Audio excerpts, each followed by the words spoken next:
বর্তমান যে রাজনৈতিক দলগুলো রয়েছে তারা বিভিন্নভাবে জনগণের কাছে যাওয়ার চেষ্টা করছে এবং তারা মানুষকে বিভিন্ন প্রতিশ্রুতি দিচ্ছে, যেমন বেকারত্ব, তারপরে দ্রব্যমূল্যের যে ঊর্ধ্বগতি তা কীভাবে নিম্ন দিকে আনয়ন করা যায়, সাধারণ মানুষের নাগালের মধ্যে যাতে থাকে এই সমস্ত, এবং এছাড়া অনেক বিষয়ে তারা তাদের নির্বাচনী ইশতেহার দিচ্ছে। কিছু দল আছে যারা গণভোটের পক্ষে, কিছু দল গণভোটের বিপক্ষে। কেউ কেউ চাচ্ছে যে নির্বাচনের দিন গণভোট হোক, আবার কেউ কেউ চাচ্ছে যে নির্বাচনের আগে গণভোট হোক। এবং সেক্ষেত্রে যারা চাচ্ছে না তাদের মূল সমস্যা হচ্ছে নির্বাচনের যে বাজেটের বিষয়টা। এখন বাজেট যেটা রয়েছে নির্বাচনের মধ্যে, সেটা কি করে সরকার কিভাবে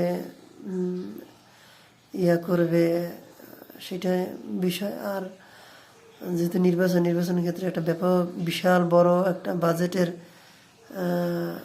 বিষয় রয়েছে, এবং যে কারণে হয়তো সরকারও চাচ্ছে না যে আলাদা আলাদা হোক গণভোট কিংবা নির্বাচন। সরকার একই দিনে গণভোট এবং নির্বাচনের কথা তুলে ধরেছে, এবং একই দিনে তারা সরকারও চাচ্ছে যে একই দিনে নির্বাচন এবং গণভোট হোক।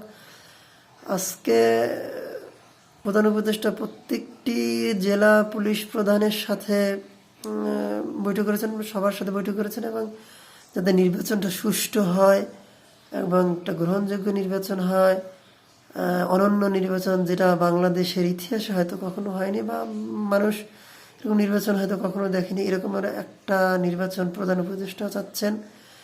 সেক্ষেত্রে আশা করা যাচ্ছে বর্তমান সময়ের নির্বাচন সুষ্ঠু, সুন্দর এবং নিরপেক্ষ এবং অবাধ একটা নির্বাচন আমরা উপহার পাবো। আমরা সাধারণ ভোটার যারা আছি তারা ভোট দিব, ভোট কেন্দ্রে যাব, সেক্ষেত্রে যাতে কোনো বাধা বিঘ্ন তৈরি না হয় এবং অপশক্তি কোনো আমাদেরকে নির্বাচন থেকে দূরে সরাতে না পারে, সেজন্য সরকারও ব্যাপক বিভিন্ন দিক থেকে প্রস্তুতি নিয়ে রাখছে এবং নিচ্ছে। সেক্ষেত্রে দেখার বিষয় হচ্ছে নির্বাচনটা এখন কেমন হয়, কিভাবে হয়, কখন হয়। আর বিভিন্ন মিডিয়া থেকে বলা হচ্ছে যে যদি নির্বাচন পিছিয়ে যায় তাহলে হয়তো নির্বাচন কখন হয় বা হবে কি না, কীভাবে হবে, সঠিক সময় হবে কি না, হয়তো দেরি হবে। এবং সেক্ষেত্রে ফেব্রুয়ারিতে নির্বাচন না হলে রমজান, ঈদ এবং পরবর্তী মাসগুলোতে দেশে ঝড় বন্যার একটা আশঙ্কা থাকবে। সেক্ষেত্রে কখন নির্বাচন হয় বা কীভাবে হবে সেটা নিয়ে একটা সংকট তৈরি হতে পারে, যার ধরুন আমরা সাধারণ মানুষ বা দেশের সাধারণ মানুষ চাচ্ছে যে নির্বাচনটা যাতে তাড়াতাড়ি হয় এবং সুষ্ঠু সময়ে, মানে সঠিক সময়ে হয়, সুষ্ঠুভাবে হয়। সেজন্য সরকার যাতে তার পদক্ষেপ নিতে পারে। এই দিক দিয়ে বিভিন্ন দল, ইসলামী আন্দোলন এবং বাংলাদেশ জাতীয়তাবাদী দল, তারা তাদের সাধ্যমতো প্রস্তুতি নিচ্ছে এবং একটা ঘোষণা তৈরি হয়েছে যে বর্তমান সময়ে ইসলামী দল ক্ষমতার খুব দ্বার প্রান্তে এবং তারা ক্ষমতা আসতে পারে, আসার একটা সম্ভাবনা রয়েছে। সাধারণের মধ্যে এই ধরনের একটা প্রতিক্রিয়া তৈরি হয়েছে যে আমরা নতুন কোনো দলকে দেখতে চাচ্ছি যারা দেশ সঠিকভাবে পরিচালনা করবে। অনেককেই তো দেখা হয়েছে। সেক্ষেত্রে যাতে সাধারণ মানুষ তাদের অধিকার বঞ্চিত না হয়, নিষ্পেষিত না হয়। বিগত ফ্যাসিস্ট সরকার যেটা করেছে, সাধারণের উপর অত্যাচার, জুলুম, নির্যাতন করা হয়েছে, গুম খুন করা হয়েছে এবং নির্বিচারে 5 তারিখে বা তার আগে যেভাবে মানুষগুলোকে মেরে ফেলা হয়েছে, এরকমের যেন এই ধরনের যেন কোনো ফ্যাসিস্ট বা কোনো স্বৈরাচার সরকার দেশে না আসে, এবং দেশের মধ্যে দেশের বা ভারতের একটা আধিপত্য প্রভাব না থাকতে পারে। সেই ক্ষেত্রে নতুন কোনো শক্তির হয়তো উত্থান হতে পারে, হয়তো ইসলামিক কোনো দলের আবির্ভাব হতে পারে। একদিকে আরেকটা বিষয় হচ্ছে, আমরা একটা বিষয় বলতে পারি, সেটা হচ্ছে যে 4টা বিশ্ববিদ্যালয়ের যে নির্বাচন, সেখানে ভূমিধস যে বলা হচ্ছে যে, অর্থাৎ যে নিরঙ্কুশ যে বিজয় তৈরি হয়েছে, বিজয়ের প্ল্যাটফর্ম তৈরি হয়েছে, সেটা জামাত ইসলামের হয়েছে, এবং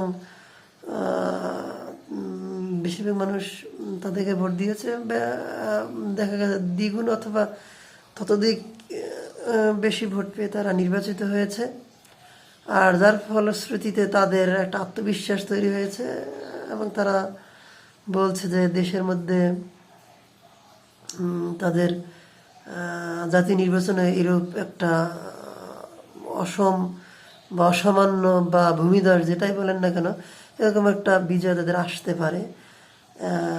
এটা হচ্ছে ইসলামী দল বা জামাত ইসলামের কথা, বা হয়তো অনেক সাধারণ মানুষ সেইরূপ চিন্তা করছে। অন্যদিকে জাতীয়তাবাদী বিএনপি দল বলছে যে এই যে নির্বাচনটা হয়ে গেল, যে জাতীয় নির্বাচনের প্রভাব ফেলবে না, অর্থাৎ ভার্সিটি বা বিশ্ববিদ্যালয়ের যে নির্বাচন হয়ে গেল, এই নির্বাচনে জাতীয় বিশ্ববিদ্যালয় না, জাতীয় নির্বাচনে কোনো প্রভাব পড়বে না, এটা তাদের কথা। এখন দেখার বিষয় যে কতটুকু প্রভাব পড়ে কিনা বা পড়বে কিনা প্রভাব, এবং সেক্ষেত্রে যদি প্রভাব পড়ে, জাতীয়তাবাদী দল সেইটাকে আগে থেকে মোকাবেলা করতে পারবে কিনা, বা পারার মতো তাদের কোনো সক্ষমতা আছে কিনা, সেটা দেখার বিষয়। আর অন্যদিকে হচ্ছে ভোটের ব্যবধান ক্রমান্বয়ে কমছে। বিএনপি এবং ইসলামী দল আছে জামাত ইসলামের সাথে ভোটের ব্যবধান কমছে। একটা সমীক্ষা জরিপে দেখা গিয়েছে যে বিএনপির 30% এবং জামাত ইসলামের 26%, 4% ব্যবধান, এবং হয়তো সেটা খুব শীঘ্রই আরও কমে আসবে, এবং যার ফলশ্রুতিতে হয়তো ইসলামী দলের একটা উত্থান হবে, এবং সাধারণের হয়তো এটাই চাওয়া যে একটা ইসলামী দল বা নতুন কেউ ক্ষমতা আসুক, দেশ চালাক, দেশের অবস্থা সুন্দর হোক। এর মধ্যে বিভিন্ন জায়গায় বিভিন্ন ঘটনা ঘটছে, হয়তো সংঘাত হচ্ছে। শোনা যাচ্ছে যে বিএনপির কর্মীরা জামাত ইসলামের সমাবেশে আক্রমণ চালাচ্ছে। আবার কোনো কোনো মিডিয়া শোনা যাচ্ছে যে বিএনপি জামাত সংঘাত তৈরি হয়েছে।